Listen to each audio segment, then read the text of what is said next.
예, 감사합니다. 우리 전후 좌우에 우리 믿음의 성도들 바라보면서 한 주간 평안하셨습니까 하고 인사 나누겠습니다. 한 주간 평안하셨습니까 하고 또 영상으로 지금 예배하고 있는 우리 하늘 가족들 바라보면서 사랑하고 축복합니다 하고 손을 들어서 우리 인사 나누도록 하겠습니다.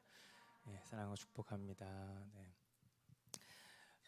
창세기 강해 나누고 있습니다. 오늘 13번째 시간, 하나님이 명하신 대로 다 하였다, 꼭 그대로 하였다라는 제목의 말씀 가지고 창세기 6장 말씀 함께 살펴보도록 하겠습니다. 먼저 우리 1절부터 4절까지 말씀 같이 좀 함께 읽어볼 텐데요. 조금 날이 더운 것 같습니다. 환기를 좀 시켜주시고, 조금 환기를 시켜주시면 좋겠어요. 자, 1절부터 4절까지 말씀 우리 같이 한 목소리로 한번 읽어보겠습니다. 시작. 사람들이 땅 위에 늘어나기 시작하더니 그들에게서 딸들이 태어났다.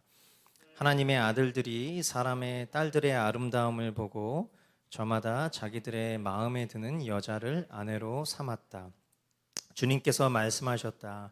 생명을 주는 나의 영이 사람 속에 영원히 머물지는 않을 것이다.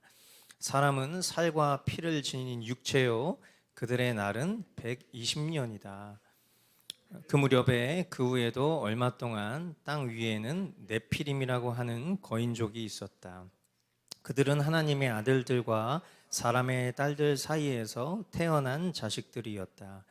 그들은 옛날에 있던 용사들로서 유명한 사람들이었다. 아멘. 자, 이 말씀에 보니까 하나님의 아들들이라는 표현이 등장하고요. 또 사람의 딸들이라는 표현을 우리가 보게 되는데, 우리가 이러한 표현들을 통해서 하나님께서 하나님께 속한 이들과 또 그렇지 않은 이들을 바라보시는 구분이 존재한다라는 것을 이제 깨닫게 되는 것이죠. 하나님의 라는 그런 의미는 하나님께 속한, 또 하나님의 사랑을 입은, 경건한, 거룩한 이런 뜻을 가진 것일 테고요. 사람의 라는 의미는 그 반대되는, 결국 사람에게 속한, 사람의 죄된 본성 그대로의 라는 그런 뜻을 가진 것일 것입니다. 우리가 앞서 살펴봤었던 말씀들을 떠올려 보면 그 가인의 자손들이 행한 그 악한 행실을 대표하는 하나의 상징적인 표현이 뭐였죠? 일부 다처제. 그들이 일부 다처제의 어떤 그런 제도를 그들 스스로가 취하는 모습을 보면서 그것이 그들이 하나님으로부터 떠나서 그 자신의 정욕적인 방식대로 행하는 그런 모습의 단면이다라는 것을 우리가 살펴봤었죠.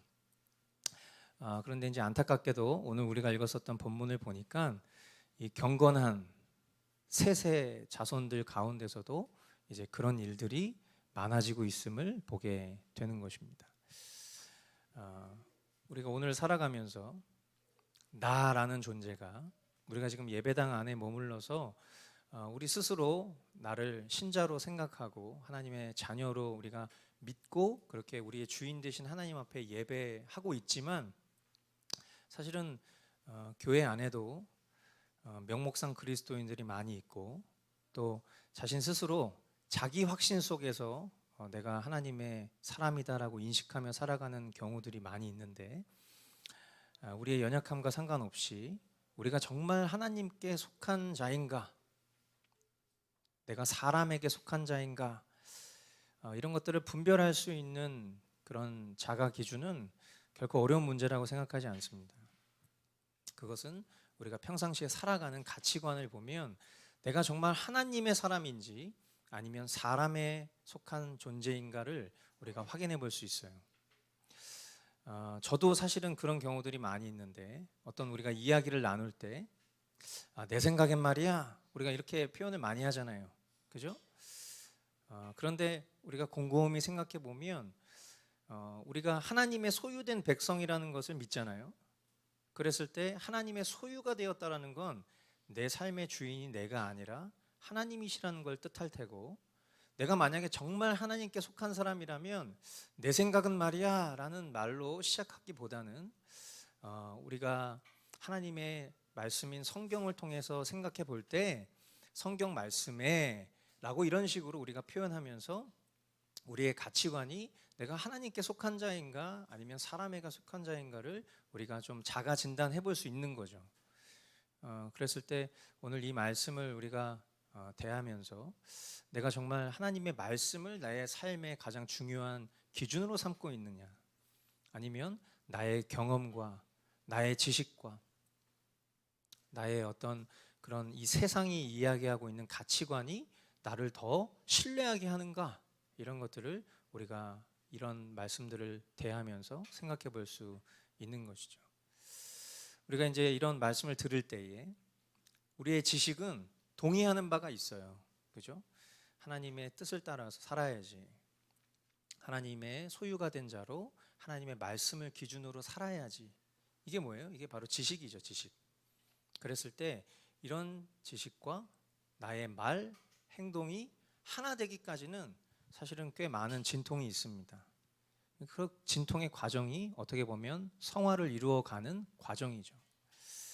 그리고 또 성경이 이야기하고 있는 바대로 우리 존재 자체가, 물론 하나님께서 처음 인간을 창조하셨을 때는 하나님의 형상으로 지어졌지만 아담의 타락 이후 우리 모두가 그 아담의 후손으로서 존재적인 죄를 가지고 태어날 수밖에 없는 그런 존재임을 생각해 볼 때에 우리가 나의 생각보다 하나님의 뜻을 따라 살아간다는 게 결코 쉬운 일은 아니에요.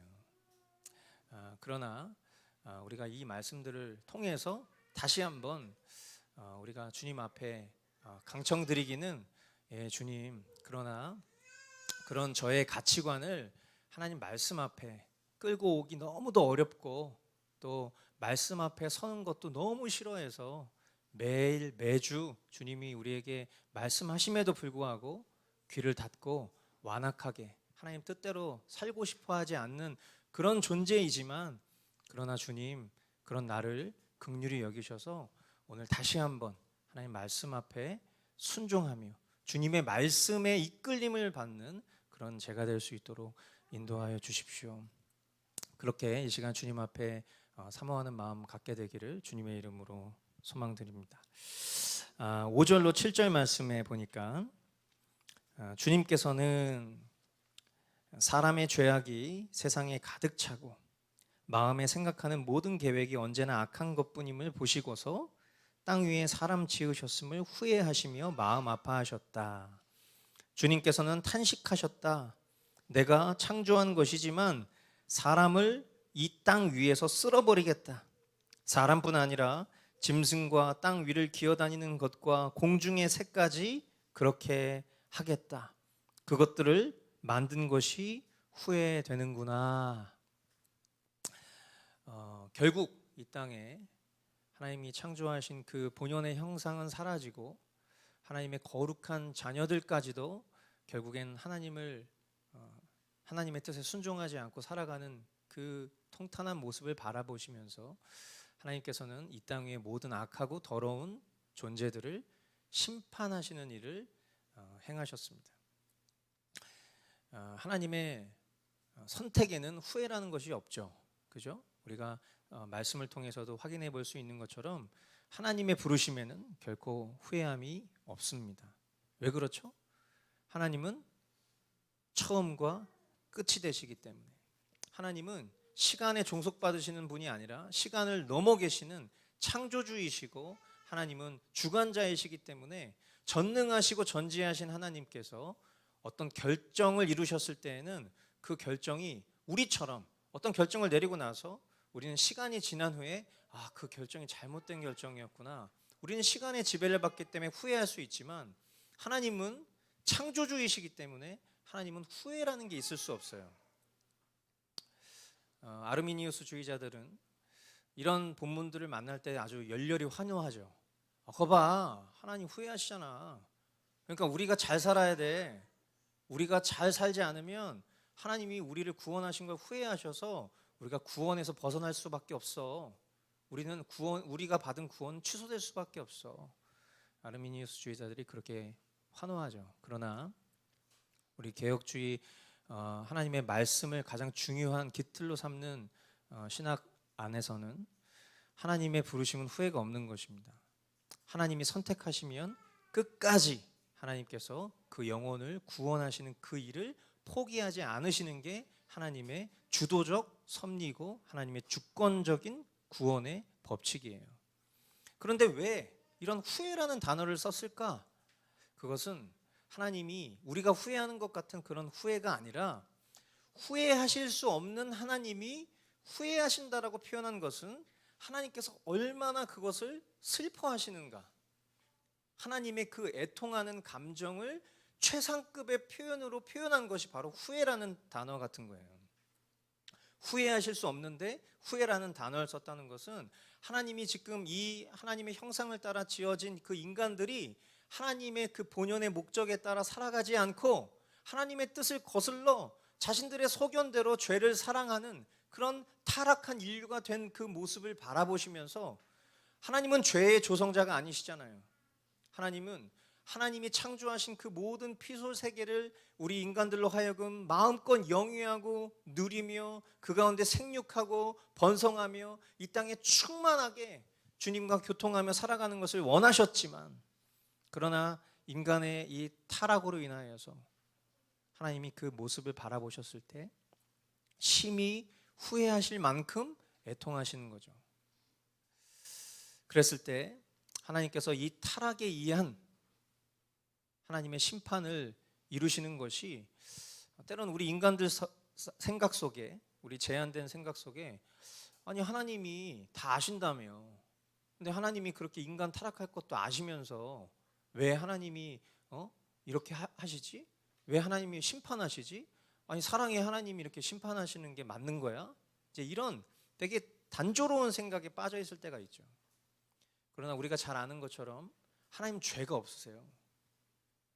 하나님은 죄가 없으시기 때문에, 하나님 거룩하시기 때문에 하나님은 죄를 용인하실 수도 없습니다. 그랬을 때 하나님의 사랑의 속성에 의존한다면 마치 우리가 생각할 때 하나님 심판하시면 안 돼 이렇게 생각할 수 있겠지만, 하나님은 공의의 하나님이시기도 하기 때문에 하나님의 공의의 속성에 합당한 결정이 바로 심판인 거예요. 그러나 이러한 어떤 그런 하나님의 깊은 심의를 깨닫지 못하는 사람들은 이제 하나님 탓을 하는 거죠. 하나님이 잘못 창조해 놓고 자기 마음에 들지 않는다고 다 그냥 갈아엎으시는구나. 하나님 아주 고약하신 하나님이구나.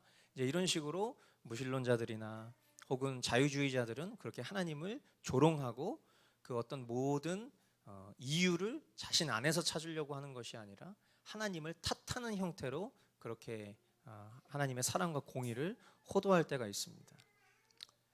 그러니까 우리가 이제 이런 말씀을 들을 때 먼저는 우리 자신이 내가 정말 죄악된 행실로부터 돌이키려고 하는 그런 마음이 있는가, 내 안에 그 이유와 원인을 찾고 내가 어떤 하나님의 그 엄중한 심판을 앞당기는 자로 살고 있느냐, 아니면 그 하나님의 심판이 임박했음을 기억하고 세상 가운데 나아가 복음을 전하며 하나님의 그 공의와 사랑을 선포하는 자로 살며 또 나 자신을 삼가 돌이켜 하나님의 말씀에 순종하기를 원하는 자로 살길 원하느냐. 우리가 이제 이런 것들을, 이런 본문을 만날 때에 우리가 생각해 볼 수 있는 것이죠.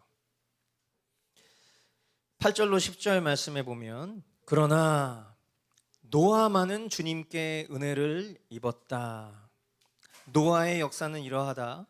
노아는 그 당대에 의롭고 흠이 없는 사람이었다.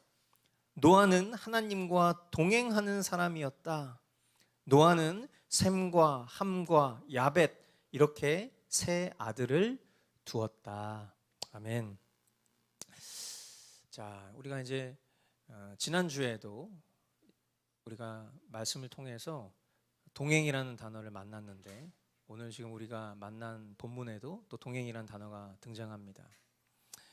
하나님께서 공의로 이 모든 세상을 심판하시기를 원하셨지만, 그러나 하나님의 사랑은 그 중에서도 은혜 베풀기를 원하셨어요. 그래서 그 은혜를 노아 한 사람이 입게 됩니다. 그런데 생각해 보면 노아가 아담의 자손이잖아요. 아담의 자손으로 태어났다는 것은 즉 사람의 혈통으로, 즉 죄인으로 태어났다는 거죠. 그러니까 그 노아 안에 어떤 선한 의지나 그의 어떠한 다른 사람과 구별된 선한 특성이 있어서가 아니라 그 역시도 죄인으로 태어나서 죄인으로 죽을 수밖에 없는 존재인데, 하나님께서 그에게 은혜를 베풀어 주셔서 그를 살리시기를 결정하셨다는 거예요. 그러니까 우리가 이런 내용들을 통해서도 이 구원론을 생각해 볼 때 구원의 주체가 사람의 어떠함과 상관없이 하나님께 달려있다는 것을 이런 말씀을 통해서도 다시 한번 확인할 수 있는 거예요. 하나님께서 하나님의 이 백성 삼기로 작정하신 노아에게 주권적인 선택으로 그 은혜를 베푸셨어요. 그래서 그는 뭐라고 기록이 되어 있냐면 당대에 의롭고 흠이 없는 자, 또 하나님과 동행하는 사람이라고 성경이 그에 대해서 기록을 하고 있죠. 근데 우리가 여기서 순서를 잘 알아야 될 게 뭐냐면, 그가 당대에 의롭고 흠이 없어서 하나님과 동행했기 때문에 그가 은혜를 받은 게 아니라, 하나님께서 그에게 은혜를 베풀어 주셨기 때문에 그가 의롭고 흠이 없었던 것이고 그가 하나님과 동행할 수 있었던 거예요. 그러니까 이 모든 은혜의 주체와 주권이 그 노아에게 있었던 것이 아니라 하나님께 있었던 거죠. 그러니까 우리가 은혜 입은 죄인이라고 표현했을 때 우리 한 사람 한 사람이 은혜 입은 죄인인데, 우리 모두는 다 죽을 죄인이지만 그 가운데서 하나님의 은혜를 입은 죄인의 그 본보기 된 삶의 모습을 이 노아를 통해서 우리가 목격할 수 있는 거예요. 그래서 우리가 이 말씀을 통해서 구원이 사람에게 있는 것이 아니라 하나님께 있는 것이구나. 내가 하나님 선택해서 내가 구원받는 게 아니라 하나님의 주도적인 결정으로 하나님 선택하시는 것을 입고 살아가는 것이구나. 그렇게 구원을 받은 자가 그의 삶 속에서 합당한 삶의 실제적 모습을 통해서 구원받은 자로서 그 삶을 입증하는 모습을 성경이 그가 경건하고 의로운 자로 살았다, 그가 하나님과 동행하는 자로 살았다, 이렇게 표현하고 있음을 우리가 보는 것이죠. 또한 이런 말씀을 통해서 우리 역시도 하나님께 속하지 않는 그런 이들이었지만, 조금도 다를 것 없는 그런 죄인이었지만 하나님께서 우리에게 아들 예수 그리스도의 그 생명으로 덧입혀 주셔서 그 의의 옷을 우리에게 입혀 주셔서 우리 안에 거하심으로 처소 삼아 주심으로 우리가 행할 수 없는 그런 의의 삶을 살도록 하시는 은혜가 오늘 저와 여러분에게 있다는 것입니다. 아멘. 이 사실을 믿음으로, 주님이 우리에게 주신 믿음으로 발휘하여 믿는 것이, 그것이 복음에 합당한 자의 태도인 것이죠. 할렐루야. 주님 선하셔서 정말 죄인된 우리를 계속해서 끊임없이 주도적 섭리로 살려주시는 그 은혜가 오늘 저와 여러분들에게 있음을 기억하실 수 있게 되길 바라요. 또한 앞서 말씀드린 바대로 성경이 다시금 이 하나님의 동행을 우리에게 말씀하십니다. 긴 말하지 않을게요. 깨닫고 회개하는 은혜가 있길 원해요. 사람은 조금만 잘못하면 그 잘못을 지적하는 일이 훨씬 쉬워요. 그죠? 우리 다 그렇잖아요. 하나님이 우리가 조금만 잘못해서 하나님이 창조하신 그 섭리에 합당하지 못해서 야, 나 너무 진짜 후회된다. 나 너 꼴 보기 싫어. 너 그냥 죽어. 너 지옥 가. 만약에 하나님이 이렇게 하셨으면 우리 중에 살아있는 사람 아무도 없죠. 그 하나님의 견인, 그 하나님의 오래 참으심을 알기 때문에 그 하나님의 은혜를 깨달은 자라면 말 많이 하는 거 아니죠. 제가 설교 강단에서 주님이 주시는 말씀에 따라서 여러분들을 권면하고 또 경책하고 훈계하고 때로는 응원할 때가 있지만, 사실 100마디 사람의 말보다 우리 안에 내주하시는 성령님이 진짜 우리 가운데 있다면, 우리가 양심에 화인 맞지 않는 한 성령님이 우리에게 요청하시는, 우리가 회개해야 될 그 자리가 어디인지 주님 우리에게 분명히 알려주실 줄 믿습니다. 오늘 이 노아를 통해서 하나님이 다시 한번 동행이라는 단어를 끄집으셨을 때에 그 동행의 실제가 뭔지 우리는 다 알고 있어요. 깨닫는, 회개하는 은혜가 있기를 주님의 이름으로 축원드립니다. 11절로 12절 말씀에 보면, 하나님이 보시니 세상이 썩었고 무법천지가 되어 있었다. 하나님이 땅을 보시니 썩어 있었다. 살과 피를 지니고 땅 위에서 사는 모든 사람들의 삶이 속속들이 썩어 있었다. 이 짧은 본문에 썩었다라는 단어가 3번이나 나와요. 이 썩었다라는 히브리어 단어가 하마스라는 단어인데, 이걸 이제 영어로 번역하면 violence. violence가 뭐예요? 폭력, 그죠? 이 썩었다라는 이 썩음의 특징이 뭐냐면 사람이 가지고 있는 폭력성으로 드러나는 거예요.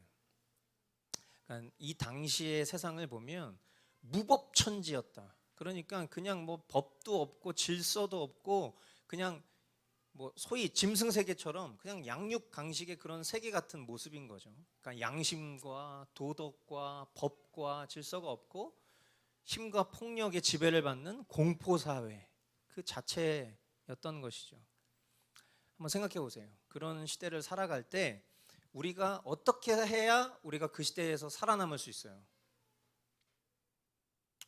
그러니까 지금 우리가 살아가고 있는 시대가 사실은 미개함이 사라졌을 뿐이지, 우리가 살아가는 시대도 사실은 공포사회 아닙니까?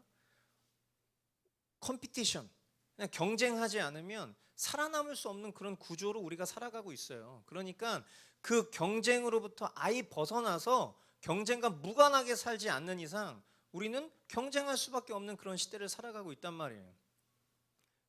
우리가 SNS 얘기를 많이 하는데, SNS를 하는 이유가 뭐예요? 사람들이 밥을 먹을 때 밥부터 먹는 경우는 없잖아요.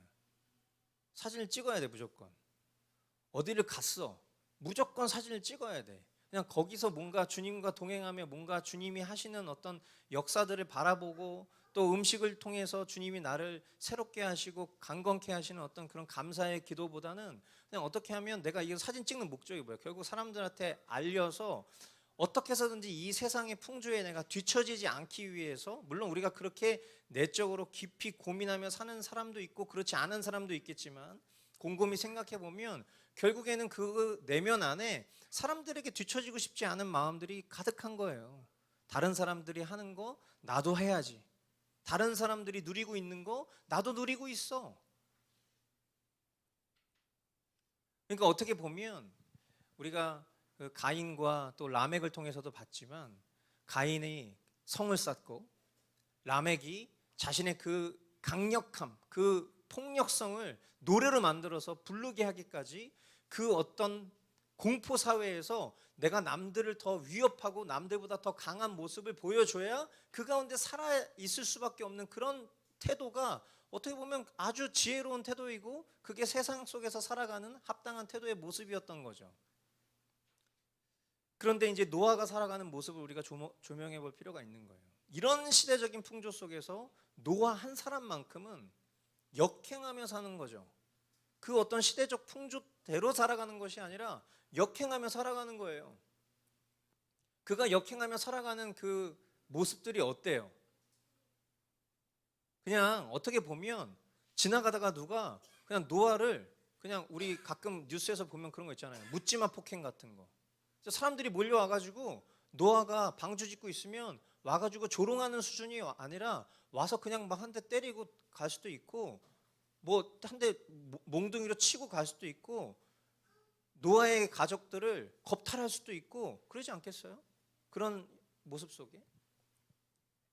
그러면 제가 만약에 노아였다면 저는 오늘부터 열심히 격투기를 연마하고, 그리고 열심히 연장 다루는 법을 배우고 몸을 더 키워가지고 그냥 근처도 못 오게, 누가 쳐다보면은 그냥 웃으면서 안녕하세요 이게 아니라 쳐다보면 뭘 봐, 막 이런 식으로 뭔가 그런 태도를 취하는 게 사실은 이런 시대를 살아가는 법이었을 거란 말이에요. 노아가 걸어갔던 그 길은 너무 좁고 외로운 길이었을 거예요. 그러니까 사람에 속한 가치관이 아니라 하나님께 속한 가치관으로 사는 그 하나님의 사람은 경건하고요, 그러나 외롭고, 그러나 온순하며 선한 길을 걷는 자라는 것을 우리는 이 창세기 5장부터 이어지는 말씀들을 통해서 볼 수 있는 거죠. 그러니까 오늘을 살아가면서 내가 초점 집중하면서 살아야 될 삶의 그 태도가 어떠해야 되는가, 이 마지막 시대를 살아가면서 우리가 어떠한 태도로 살아가야 되는가. 사실 이 말씀을 준비하는데 제일 불편하고 제일 찔리는 사람이 저 같은 사람이에요. 왜냐하면 제 안에는 이 하마스, 이 바이올런스, 이런 어떤 폭력성이 아주 다분한 사람이거든요. 그렇게 어떻게 보면 그 죄악된 모습으로 살아갔었던 흔적들이 있기 때문에, 그러다 보니까 가장 그런 것들이 대표적으로 드러나는 순간들이 언제냐면 운전할 때. 그래서 제 아내가 차를 못 타, 저랑 같이. 그럼 이제 그때마다 여보, 당신 십자가에서 죽었잖아. 뭔가 이렇게 복음을 들려주잖아요, 자꾸. 그래서 내 존재가 어떤 존재인지를 깨닫게 하지 않으면 언제든지 그냥 뭐 좀만 이렇게 하면 그냥 바로 가가지고 보고 쳐다보고 한번 레이저 쏴줘야 직성이 풀리는 이런 존재로 사는 게 하나님의 사람이 아닌 거죠. 그러니까 이 말씀을 보면서 또 제가 굳이 하지도 않아도 될 이런 얘기를 설교를 통해서 끄집어내는 이유는 제 스스로도 말씀을 전하고 있지만 저도 제1 청자로서 하나님께서 들려주고 가르쳐 주시고 계시기 때문에 내가 하나님께 속한 자라면 어떤 태도로, 어떤 실제로 살아야 하는가, 그것을 우리에게 가르쳐 주시는 것이죠. 여러분들도 이 말씀을 통해서 주님의 음성 앞에 겸손히 반응하실 수 있게 되길 바랍니다. 13절로 16절 말씀을 보겠습니다. 하나님이 노아에게 말씀하셨다. 땅은 사람들 때문에 무법천지가 되었고 그 끝날이 이르렀으니 내가 반드시 사람과 땅을 함께 멸하겠다. 너는 잣나무로 방주 한 척을 만들어라. 방주 안에 방을 여러 칸 만들고 역청을 안팎에 칠하여라. 그 방주는 이렇게 만들어라. 길이는 300자, 너비는 50자, 높이는 30자로 하고 그 방주에는 지붕을 만들되 한 자 치켜 올려서 덮고 방주의 옆쪽에는 출입문을 내고 위층과 가운데층과 아래층으로 나누어서 세 층으로 만들어라. 아멘.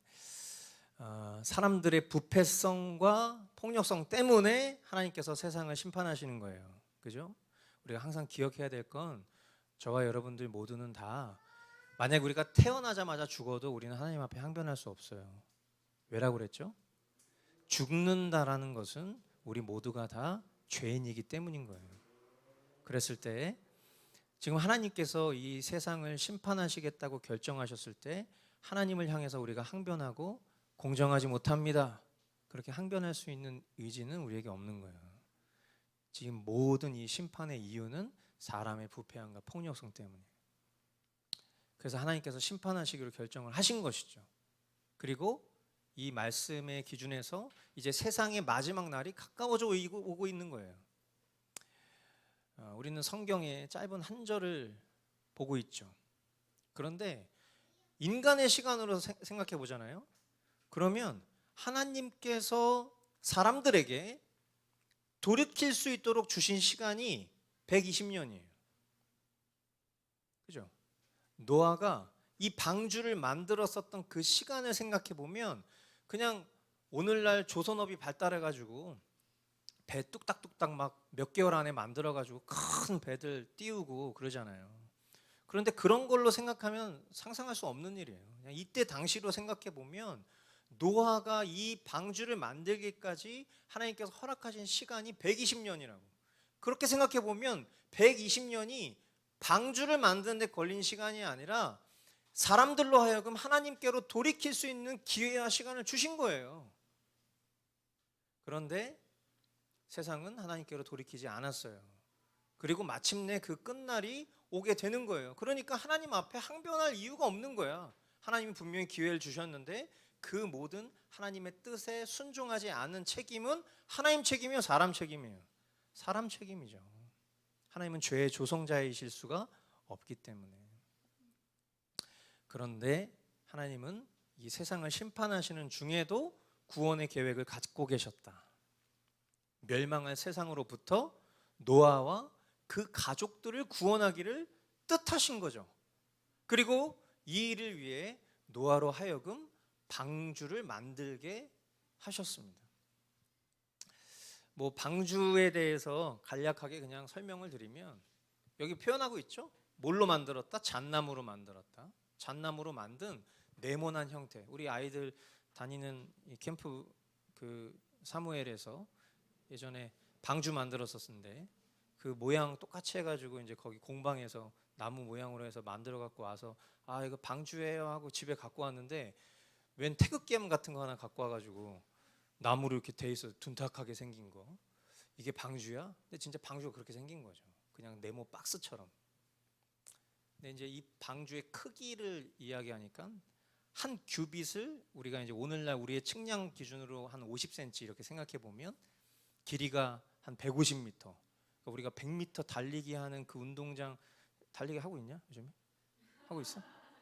빨리 해야 돼 지금. 그럴 시간이 없어 지금.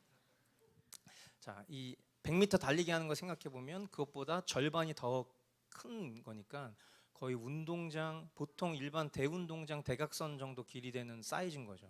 길이가 한 150m 되는 거고 너비가 한 25m, 높이가 한 약 15m 정도 되는 규모.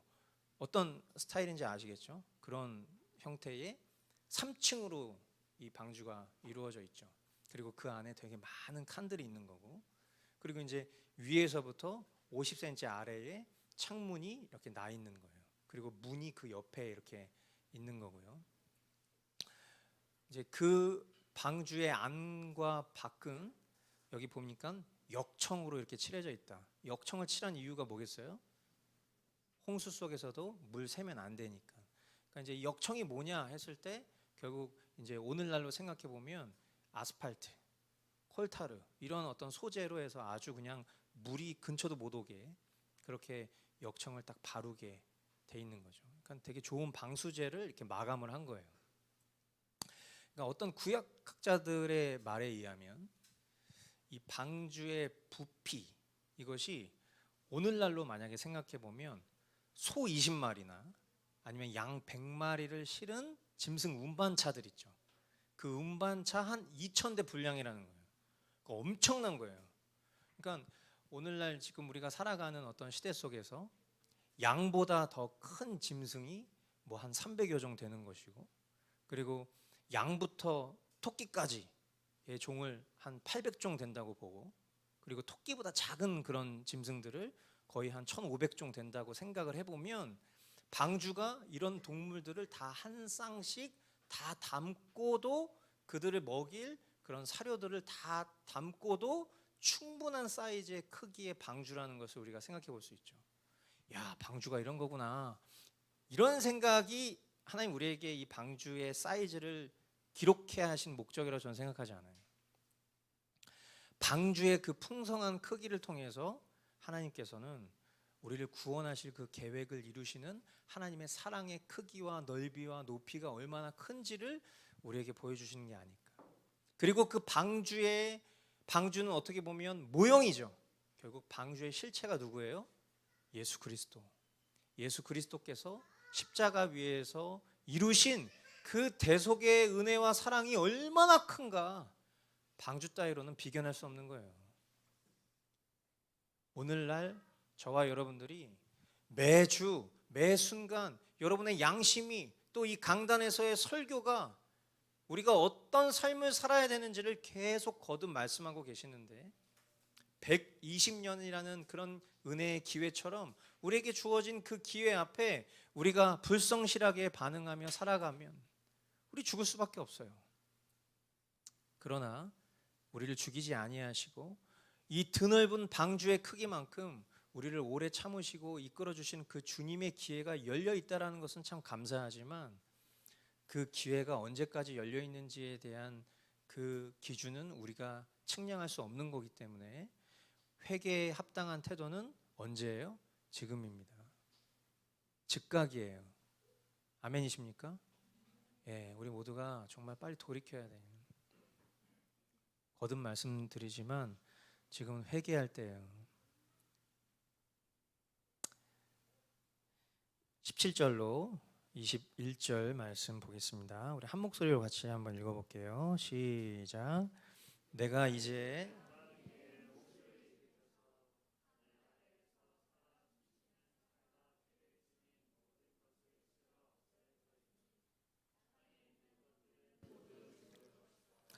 그러나 너하고는 내가 직접 언약을 세우겠다. 너는 아들들과 아내와 며느리들을 모두 데리고 방주로 들어가거라. 살과 피를 지닌 모든 짐승도 수컷과 암컷으로 한 쌍씩 방주로 데리고 들어가서 너와 함께 살아남게 하여라. 새도 그 종류대로, 집짐승도 그 종류대로, 땅에 기어다니는 온갖 길 짐승도 그 종류대로 모두 2마리씩 너에게로 올 터이니 살아남게 하여라. 그리고 너는 먹을 수 있는 모든 먹거리를 가져다가 쌓아두어라. 이것은 너와 함께 있는 사람들과 짐승들의 먹거리가 될 것이다. 아멘. 자, 하나님께서는 이 홍수를 통해서 이 세상을 심판하실 것을 선언하셨어요. 그런데 여기 보면 원문에서 이제 조금 더 강조되고 있는 표현인데 그게 뭐냐면 내가라는 말이 강조되어 있어요. 그러니까 심판을 하실 그 주체자가 누구이시냐? 나다. 홍수를 일으켜서 모든 생명체를 죽이시고 심판하실 자가 누구냐? 세상을 창조하신 하나님 자신이시라는 것을 강조하고 있는 거예요. 하나님의 주권적 섭리, 하나님의 주도적 섭리. 그러나 하나님께서는 노아와 언약을 세우겠다라고 말씀하세요. 그러니까 노아는 하나님의 은혜로 구원의 약속을 받은 거예요. 그죠? 하나님의 그 엄중한 심판의 선포와 동시에 하나님의 은혜가 그 가운데 구원의 약속이라는 그런 언약으로 체결되는 순간인 거죠. 자, 그래서 노아가 하나님의 은혜로 지시를 받습니다. 그리고 그가 믿음으로 반응하여 순종했어요. 그 순종의 실제가 뭐예요? 방주를 만드는 거죠. 그리고 그것을 통해서 홍수 심판을 피하게 된 거예요. 노아가 구원받은 것이 하나님의 은혜인 것이고 그 은혜에 합당한 그의 믿음의 실제가 그 삶 속에 구원이라는 열매로 드러나는 거예요. 그러니까 우리가 이제 이런 말씀을 통해서 생각해 봐야 되는 것이죠. 내가 오늘 하나님께서 우리에게 지금 말씀하고 계신단 말이에요. 내적으로 성령께서 우리에게 주시는 감동이 있지만 그 주관적 체험이 우리에게 객관적 진리인 성경 말씀을 통해서 확인되고 있어요. 주님이 우리에게 말씀하시는 바에 대해서 내가 온전히 순종하고 있느냐? 마지막 22절 뭐라고 기록하고 있어요? 노아는 하나님이 명하신 대로 다 하였다. 꼭 그대로 하였다. 오늘 제목이죠. 같이 한번 읽어볼까요? 22절 시작. 노아는 하나님이 명하신 대로 다 하였다. 꼭 그대로 하였다. 자, 우리의 언어로 한번 바꿔볼까요? 예, 주님, 하나님 명하신 대로 다 하겠습니다. 꼭 그대로 하겠습니다. 한번 그렇게 얘기해 보겠습니다. 시작. 예, 주님, 주님이 말씀하신 대로 다 하겠습니다.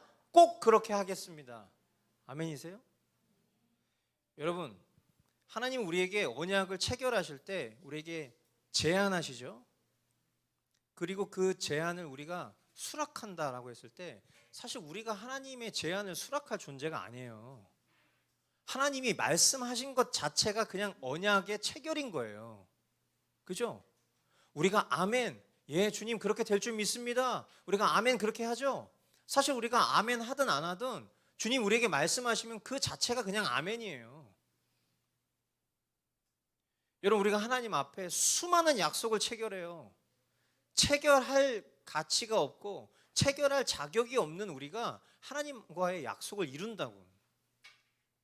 방금 여러분들이 그냥 저의 요청에 의해서 여러분들이 이 본문을 따라 읽고 또 예 주님, 예 주님 말씀하신 그대로 제가 하겠습니다, 꼭 그렇게 하겠습니다라고 여러분들이 리핏하셨죠. 그러나 정말 그 안에 여러분의 전심과 중심이 만약에 담겨져 있다면 이 약속을 성실하게 책임지고 수행해야 될 책임은 하나님에게 있는 게 아니라 우리에게 있는 거예요. 아멘이십니까? 그냥 수동적으로 아유 저는 할 수 없어요 주님, 주님이 하셔야 제가 할 수 있죠. 이거 얼핏 들으면 되게 좋은 말 같은데 곰곰이 생각해 보잖아요. 그럼 다 주님께 그냥 넘겨버리고 나는 하고자 하는 의지가 전혀 없는 그런 표현이 될 수도 있다는 걸 우리 명심해야 돼요. 아 주님 저는 할 수 없습니다, 주님 주님이 하셔야 됩니다. 이거 너무 좋은 말 같고 우리가 많이 사용하는 표현이지만 같은 의미 안에 같은 표현 안에 다른 의미가 존재할 수 있는 거예요. 왜 우리에게 주어진 우리가 약속한 그 책임이 있는데 왜 우리는 연약하고 우리는 범죄하기 쉽고 그런 존재라고 그냥 우리 존재를 넘겨버리고 왜 우리가 행해야 될 실제에 대한 노력은 전혀 기울이지 않냐고. 그러니까 우리가 순종이라는 이런 것들을 말하는 것은 어렵지 않아요. 그런데 하나님의 뜻에 실제로 순종하는 일이 얼마나 어렵습니까? 우리가 우리의 삶을 깊이 한번 돌아보자고요.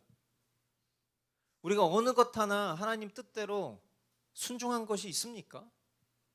정말 한번 생각해 봐요. 내가 정말 하나님 뜻에 온전히 순종한 게 있는가? 하나님과의 그 약속을 내가 철저히 지켜본 적이 있는가? 출발은 그럴싸하죠. 다 출발은 그럴싸해. 그런데 이내 내 뜻과 내 생각으로 포장하면서 어느덧 그 하나님과 체결했었던 약속의 계약서를 내가 막 수정하고 있어. 온전히 끝까지 완수해 본 적이 없는 거예요. 그런 의미에서 당대 의인이라고 불리웠던 노아가 하나님과 사람 앞에 흠없는 자였다. 결국 뭐예요? 그의 행동과 의지가 하나님 앞에서 하나님이 말씀하신 그 명에 따라서 제가 온전히 하겠습니다, 끝까지 꼭 그대로 순종하겠습니다라는 그 행동과 의지를 이 성경이 그로 하여금 당대의 의인이었다, 하나님과 동행한 사람이었다라고 표현하고 있는 거라고요. 그러니까 그냥 그렇게 살기 위해서 기계적인 순종을 이룬 것이 아니라 그 안에 외적인 부르심에 반응한 내적인 순종의 실제가 그의 삶 속에 그렇게 노아의 삶으로 기록이 되어 있는 거예요. 오늘 저와 여러분들이 만약 성경에 기록이 된다면 우리는 어떤 존재로 기록이 될까요? 내가 어느 편에 서 있는 자로 기록이 될까요? 여러분 늘 우리가 항상 경계하듯 얘기하지만 내가 신앙생활한 연수, 내가 가지고 있는 지위와 역할, 내 공동체가 속해 있는 그 공동체가 가지고 있는 가치와 신념, 여러분 그런 것들이 내 믿음의 실제가 아니잖아요. 내 믿음이 그런 게 아니잖아요. 내 믿음은 내 거잖아요. 내 믿음의 실제도 내 거고. 사랑하는 성도 여러분, 오늘도 주님께서는 우리에게 주님의 뜻을 지금 가르쳐 주셨어요. 우리가 다 들었잖아요. 지금 외적인 부르심을 우리가 입은 거예요. 그랬을 때 그 뜻에 반응해야 할 가장 좋은 모범도 자 노아 봐라, 우리가 노아 존경합니다 그러려고 보여주신 게 아니라 하나님의 부르심에 노아가 어떻게 반응하는지, 그도 죽을 죄인이었어. 그런데 그 죽을 죄인이 하나님의 은혜를 입고 그가 어떤 삶의 믿음의 반응을 보였는지를 보여주시는 그 롤모델을 우리에게 보여주시고 그에 따른 순종을 우리가 어떻게 살아야 되는지 우리 내면에 지금 요청하신 거예요. 제가 여러분에게 이렇게 말씀을 전했지만 우리 안에 실제하시는 성령께서는 여러분 각 사람에게 각양의 모습과 각양의 실제의 요청을 주님이 우리에게 주시고 계신 줄 믿습니다. 주님 우리에게 요청하시는 그 순종의 내용이 무엇입니까? 오늘 우리 각 사람에게 또 그리고 공동체에게 말씀하시는 게 뭘까? 뭐 저는 이렇게 표현하고 싶지는 않지만 어떤 설교자의 선동이나 가르침을 넘어서 우리 안에 거하시는 성령님께서 말씀하시는 음성 앞에 우리가 취해야 될 순종의 태도는 온전한 순종, 완전한 순종, 전심의 순종이 돼야 돼요. 아멘이시죠? 그냥 최선을 다하겠습니다, 열심히 하겠습니다. 여러분, 그거는 우리가 취해야 될 태도가 아니에요. 그러니까 우리가 열심히 하겠습니다, 최선을 다할게요, 노력해 볼게요, 이게 우리가 하나님 앞에 취해야 될 리액션이 아니에요. 여러분 꼭 기억하셔야 돼요. 내 최선의 그릇 크기는 각자 다 달라요. 그죠? 만약에 우리의 최선의 크기가 다 같았잖아요? 그럼 우리는 다 몸짱이 됐을 거야. 그렇지 않아요? 우리 중에 막 체지방 막 30% 되고 40% 되고 그런 사람 없을 거예요. 30%가 있을 수도 있겠다. 그래서 제가 지금 실수한 것 같은데 30%는 극히 드물기 때문에 정정하겠습니다. 40%로 합시다. 40%는 없는 것 같으니까. 자, 체지방 40%. 여러분, 체지방 40%는 그냥 가만히 있는다고 생긴 게 아니에요.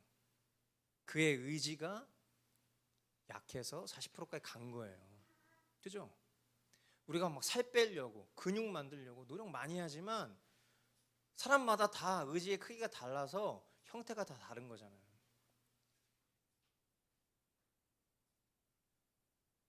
각자가 자기의 최선을 기대하고 자기의 열심과 노력에 기대하니까 우리가 하나님의 말씀도 그냥 내 적당한 수준에서 지키다가 힘들면 포기하는 거예요.